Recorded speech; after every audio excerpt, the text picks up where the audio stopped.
নমস্কার বন্ধুরা, রুবিস কিচেনে সবাইকে স্বাগতম। আশা করি তোমরা সবাই ভালো আছো, আমিও ভালো আছি। আজকে একটা সকালবেলায় সম্পূর্ণ একটা হেলদি খাবার নিয়ে চলে এসেছি। দেখো কী কী নিয়েছি।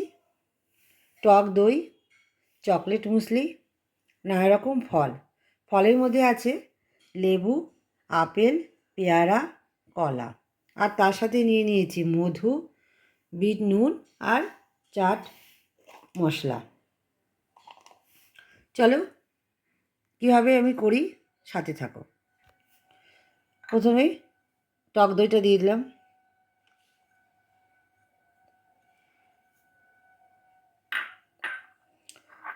মুসলিটা দিয়ে দিলাম,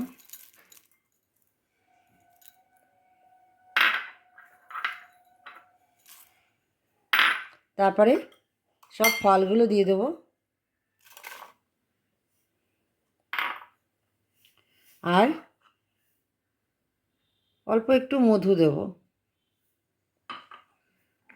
বিট নুন অপশান, তোমরা দিতেও পারো না দিতে পারো, আমি একটু দিয়ে নিলাম। আর চাট মশলাও অপশন, দিতেও পারো নাও দিতে পারো। আর তার সাথে আমি দিয়ে নেব হচ্ছে চিয়া সিড, দিয়ে নিচ্ছি চিয়া সিড 1 চামচ মতন। এবার এটাকে মিশিয়ে নিয়ে এভাবে আমি খাবো। আজকে সম্পূর্ণ এটা একরকম হেলদি খাবার। তোমাদের যদি আমার এই খাবারটা দেখে ভালো লেগে থাকে, বাড়িতে অবশ্যই ট্রাই করো, আর খেয়ে কমেন্ট করে আমাকে জানাবে কেমন হয়েছে। আর তার সাথে সাথে সাবস্ক্রাইব আর বেল আইকনটি অল করে দিও। লাইক কমেন্ট শেয়ার তো অবশ্যই করবে। চলো বন্ধুরা, আজ এই পর্যন্ত, টাটা।